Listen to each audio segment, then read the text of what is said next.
Hello ladies and gentlemen, and welcome back to Quad V, live from MSI's Beat It 2010. As you just saw, Grubby, we are clenching our fists with joy, for we have a consolation final. And it is a big match, ladies and gentlemen. We've got Lin against Moon, two of the prime players from South Korea in Warcraft 3 right now, both in team We Made Fox. And as we take a look at the consolation finals, we see them go head-to-head on the first map in Melting Valley. Now, we have seen today two matches already. It was Remind versus Moon, of which Moon won. And then before that, we had our first game. It was Lin taking on TH000. And there you go. We had two 2-2-1s. You can check out the VODs online. Two very good games in their own right. Yeah, they were definitely very good games. And TH, or as how they call them in China, Eggs or triple X, because the 3 zeros look like eggs. Yeah, he had a formidable game, coming back from a 0-1 in a 36-minute, pretty epic game, and decisively tying up the game 1-1 on Secret Valley. And then finally the third game on Twisted Meadows, he had a nice creeping plan and took the match quite dominatingly. So this one, Lin and Moon, we're going to get ourselves a Korean in the final, but Grubby, who's it going to be? I find it very difficult to predict. These players have met each other quite a lot. You've got the WCG Korea. No, they didn't meet there. I'm thinking about Season 8 Korean regional finals. The one that gets you to qualify for the BlizzCon tournament in the end of October. They met there, and Moon defeated Lin in this tournament. Lin had a bit of trouble beating Moon for a while. Then suddenly he started turning it around, beating Moon so many times in a row, up to the point where it seemed like he really had Moon's number. And at some point, about perhaps 1 year or 3/4 of a year ago, Moon suddenly started winning a lot again. Not just against Lin, but against a lot of orcs. And that's why I find it so difficult to predict right now. They both played one best-of-3 today, so they've definitely had their warming up in. Moon won his game, which should give him a little bit of confidence, whereas Lin lost his game. But it's a different race, so it won't exactly be the same. I think he'll feel it won't necessarily be representative of how he'll perform in this game. We do see kind of a standard start here on Melting Valley. Okay, the first deviating thing that I can mention is usually after creeping this camp here with the 3 trolls, Night Elf will go here, creep the Ogre Mage, secure that Sentry Ward, or I should say Watcher Ward. This is a little eye that's placed on the map which will belong to Moon for the entire game. It's not counterable or removable, and it basically makes sure that he has a little eye scouting in a range around the shop here for the whole game. So it's pretty crucial to have at least one of them so that you have some map control. And the fact that he didn't do that and made sure that Lin couldn't do it either, because that's usually the way how Orc responds, is to do the same thing. So both of them without that vision yet, and Moon must have some good reason for not wanting to do that. Now, from your perspective, is there any difficulty?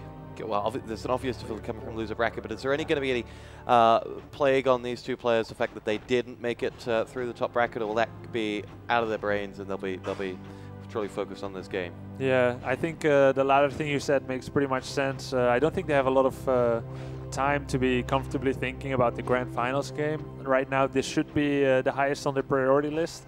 If it's not, I think they'll pay the price for it in the lack of concentration and prioritizing. Another thing that I want to mention is Moon is making a Tree of Life here. So while he's making it look like a standard talent tech, although I have to say his tech was a little bit too late for it to look like that, and from that alone, Lin could have deducted that he's doing something different. But for the rest, it looks like a normal talent tech, but he's actually making a very fast Tree of Life. And I feel somehow that Lin's escaping grunt saw it by luck. I do feel that it would be very smart of him if he had sent it there on purpose, but I feel he was just sending it away to avoid it getting killed, not paying too much attention to where he's sending it, and then he happened to see this tree. But given the state of his units and hero, he can't really take it down, even if he has seen it, but it means a lot anyway to see it that early. Just spot the course in which the game may take. And now we'll see whether he's able to do anything about it. The Demon Hunter of Moon is going to protect as best he can.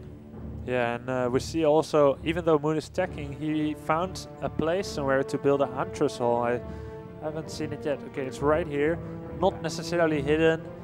It does serve a purpose in seeing where the orc passes this little alleyway in front of Moon's base, so it serves a purpose in that. Moon buying a boost of speed, no dust of appearance, as he feels that any of the movements that the Blade Master is going to make are going to be quite overt as opposed to covert, because he lost a lot of mana, that's for one. Moon knows he's going home to heal, because he has to. And then Moon knows that either he will come for his expansion or he won't. You know, if he won't, fine, he's going to expand. If he is, that's going to be the most obvious move anyway. So maybe he feels like he didn't need the Dust of Appearance, and he rather saved that 75 gold. He talked earlier today about Lin's game sense. How does that come into it? Why is he just sort of naturally, you know, his second guess is always right as to what your opponent might be doing? Yeah, I think Lin's game sense is quite excellent. It could even be conceivable that even though he was sending the Grunt away to save it, he let it serve a double purpose in sending it exactly along that path, just to see whether there's a Tree of Life building there. And this is one of the most favorite positions to build the Tree of Life if your goal is to build an expansion in the corner. And right on cue. Over to the expansion point he goes, and so when we talk about how the game has gone so far, as opposed to in which direction, in which balance the scales are tipped, we can do a little bit of maths. Lin lost 2 grunts. One of them was chased down here by the Ogre Lord, which made Moon level up to Demon level 2. Moon also killed a Scout Peon there, which slightly reduced Lin's wood amount that he could mine. Gives Moon 25 experience. Lin chose to remake it because he doesn't want to be behind in wood. And now he's losing a burrow, so that's 4 points scored for Moon. And in the meantime, Lin scored 1 Wisp detonate the most, I think. Moon was very deft in the maneuvering of his Wisps around his base. And Lin can't really count too much points on his side of the table yet, so if he loses this burrows, it's going to be absolutely massive. 2 burrows down is going to completely inhibit his ability to make any kind of army, which is exactly what he needs to kill the expansion. However, Moon is not mining from it yet, so all it has done so far is waste his own resources, but at the same time he got back so much for it, because it's a kind of pressure on Lin. And I find it very smart that he chose not to move it into the creeps, not be too, let's say, stubborn in wanting to follow up with his expansion plan right away. He waited for exactly the right time, and I must say he did really marvelous there, taking down 2 burrows, first taking the aggression to the Orc, and on such a long map as Melting Valley, the Orc is forced to go home, and after that he's not right away ready to go into the map. And it could be quite tempting for Moon to double-click that town portal. As we know in Warcraft 3, if you want to save your hero, you can make it invulnerable by town portaling away, and it will be whisked away to safety. The fastest way to do that is to double-click town portal. But what it will do, it will town portal you to the biggest Tree of Life that you have, the most upgraded one, and in this case, that's his main base. That would have forced him to walk all the way to his expansion to creep it out. But he already had in his mind that if he gets to be in trouble, low life, he's gonna not double click. He's gonna click his town portal once, then choose the location and town portal to his expansion. So obviously he's not making any stupid mistakes yet. He's calm, it would appear. Sorry? Calm under fire? Calm, yes, exactly.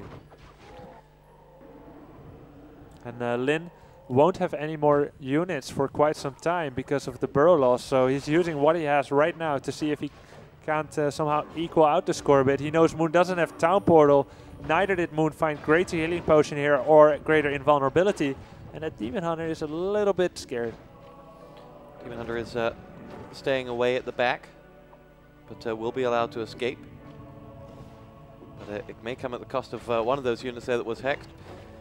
Very fast abolish upgrade by Moon for to take away that Spirit Link and to abolish Hex.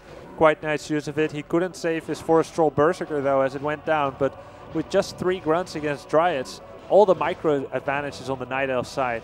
You need that Raider to be able to kill anything, and that's just what he might do with this new Raider here. Can he take down the Demon? No, he wasn't in time to block because they were being slowed by the Dryads.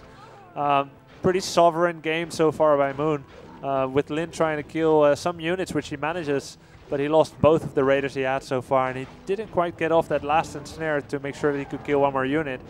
Doing quite well regarding the circumstances, but by now Beastmaster is level 3.